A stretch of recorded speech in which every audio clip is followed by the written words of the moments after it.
మార్కాపురం ప్రమాద ఘటనలో ఓ వ్యక్తి పలువురిని కాపాడాడు. మొండికత్తితో బస్సు అద్దాలు పగలగొట్టి పలువురికి బయటకు తీసుకొచ్చాడు. ప్రాణాలకు తెగించి ప్రయాణికులను కాపాడిన బాలరాజుతో మా ప్రతినిధి సాంబశివరావు ఫేస్ టు ఫేస్.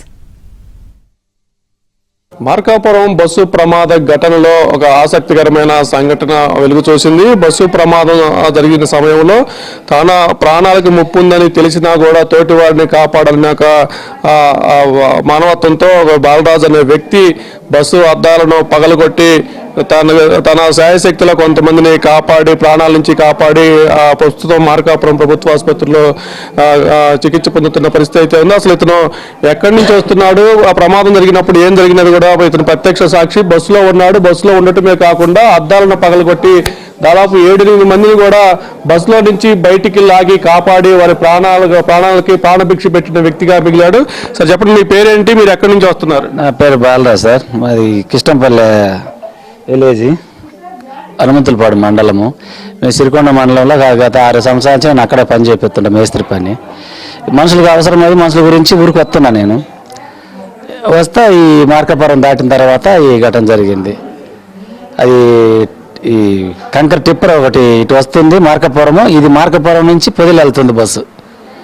ఆ ఎక్కుడులో ఆ బస్సు ఏమన్నా కానీ రైట్ సైడ్కి లెఫ్ట్ సైడ్లో పోవాల్సింది రైట్ సైడ్కి వచ్చింది. ఈ బస్సు లెఫ్ట్ సైడ్లో పోవాల్సింది రైట్ సైడ్కి పోయింది. రెండు అక్కడే ఢీ కొట్టుకున్నాయి. కొట్టిన 1 సెకండ్లోనే మంటలు లేచిపోయినాయి.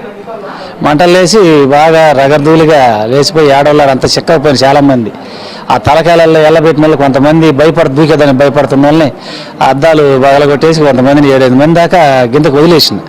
ఆ లాస్ట్లో కొంతమంది నేను పట్టుకున్నారు. 2-3 అయితే పూర్తి వదిలేసిన, పట్టుకోకుండా. ఇక లాస్ట్లో ఎవరు ఆ ఆడామంది ఇద్దామని ఆమె ఏడుతున్నా, చేయి పట్టుకున్నా కానీ ఇంక నాకు కళ్ళు కనిపించలే. ఇక జార పిక్కొని ఆ టైం మరి ఏంటికి వచ్చినా ఒక ముద్దు కత్తి కూడా ఉంది. ఆ కిందనే ఉంది, లెఫ్ట్ సైడ్లో సెంటర్లో అద్దాలు పగలగొట్టిన కాడనే ఉంది ఆ కత్తి కింద కూడా.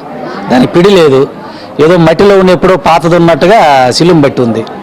దాంతో ఆ పక్కన 2-3 సీట్లు పొడుగు అందిన కాడికి పటపట పగలను నా పక్క ఈ పక్క 2 పక్కల పగలగొట్టి ఇంక నేను నాకు ఓపిక నడుము వరకు బయటికి వెళ్ళబోయినా ఇంకా నుంచి రాలేకపోయాను. ఇక లాగండి లాగేటప్పుడు నాకు ఈ అద్దాలు ఇన్ని కట్టిండి దాకా ఈ తొడలన్నీ గెక్కిపోయినాయి బాగా. పెద్ద దెబ్బలేం కాదు, ఈ మోకాళ్ళు ఒకటి నేల గుద్దుకున్నాయి. నాకు ఇక్కడ ఈ మేడకు ఒక చోట సీట్లు గుద్దుకున్నాయా, ఈ ఒకరి సీట్లు వచ్చి కొట్టుకున్నప్పుడు ఏం పొడుచుకుని తెలియలే. ఈ మెడ ఒకటి గుండెల కాడ కొద్దిగా నొప్పి ఉంది, గుండెల కాడ తగ్గింది కానీ మెడ బాగా నొప్పి. ఆ గుద్దిన సెకండ్లోనే స్టార్ట్ అయినాయి. నేను దూకపోయే లోపు ఆల్రెడీ నా దాకా వచ్చేసినాయి. అప్పుడు ఆ పక్క పైన కొంతమంది ఉన్నారు, కింద కొంతమంది. ఆ ముందు పక్క ఉన్న వాళ్ళంతా, ఆ ముందు పక్క ఉన్న వాళ్ళల్లో ఒక డ్రైవర్ మాత్రమే దూకిండు. డ్రైవరు ఒక కేంద్రం మాత్రం ఆ పిల్లడు సెంటర్లో ఆ ఊపిలో పోయి కింద పడిపోయాడు.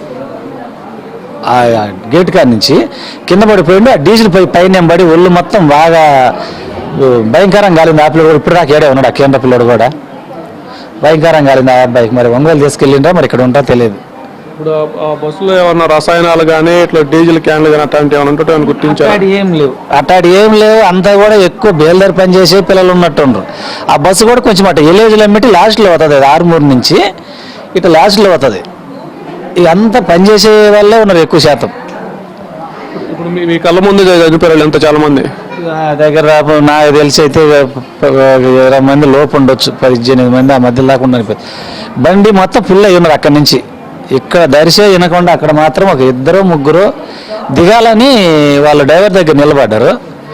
కానీ నేను చూసినప్పుడు 1 గంట 2 గంటల టైం డ్రైవర్ దగ్గర నిలబడి ఉండే. వెనక 2-3 సీట్లు ఖాళీ ఉన్నాయి కానీ అక్కడ కూర్చోలే. ఆ 2 గంటలు 1 గంట అయ్యాక కొంచెం నేను కన్ను మూసి వాళ్ళు దిగేదానికి ప్రయత్నాలు చేస్తాను. భయపడే వాళ్ళని నేను ఇంకా లోపల పక్కే ఉండి ఈ కళ్ళు పట్టుకొని నెట్టేసిన 1-2 వదిలేసిన. మిగతా వాళ్ళని కింద ఉన్న వాళ్ళు పట్టుకున్నారు. ఇప్పుడు చాలా మందికి గాయపడ్డ వారికి కాళ్ళకు చేతులకు పసుపు ఉంది. అసలు పసుపు ఎందుకు వచ్చింది? అదే ఇప్పుడు నేను అనేది కూడా అదే ఏందా ప్రతి వాళ్ళు అక్కడ చదువుతుంది ఆడ ఏదైనా ఎంక్వైరీ చేయడానికి కూడా చూసుకునే దానికే ఈ ఆన్సర్ చెప్పడం. నేను ఆ పసుపు ఎక్కడి నుంచి వచ్చిందో అర్థం కాల నాకు. ఏకదమ్మున అట్లా ఎట్లా అనిపించిందంటే ఏదో కత్తులతో దాడి చేసినంత ఈజీ అనిపించింది. అది ఈ చిట్ట ఈ సీట్లు ఎగిరిపోవటము, పైపులు దూకటము, సీట్లు అట్లా అనిపించింది. అవి ఏమి తగుడులు అట్టాయో నాకు దొరికింది ఆ కత్తి. దానికి పిడి లేదు. అది మన బరిసె ఉంటుంది చూడ, పందులు ఎలుకలో పొడిచే బరిసె ఆ టైప్లో ఉంది. 2 పక్కల పదును ఉంటుంది, వెనక పిడి అయితే లేదు. ఆ టైప్లో ఉంది. అది ఈ పసుపు అయితే మరి ఆ పడిన అందరూ ప్రతి వాళ్ళకి అందరికి ఒంటి నిండా అయింది. అది ఎక్కడి నుంచి అయింది అనేది తెలియట్లా. పెద్ద మోటార్లు లగోజు కూడా వేసినట్టు కూడా మేము ఉన్నప్పుడు ఏం కనిపించలే. ఇది జరిగి దూకినాకనే అందరి ఒంటికి కనిపిస్తుంది. ఏం పసుపు నుంచి వచ్చిందని నేను చెప్తున్నా.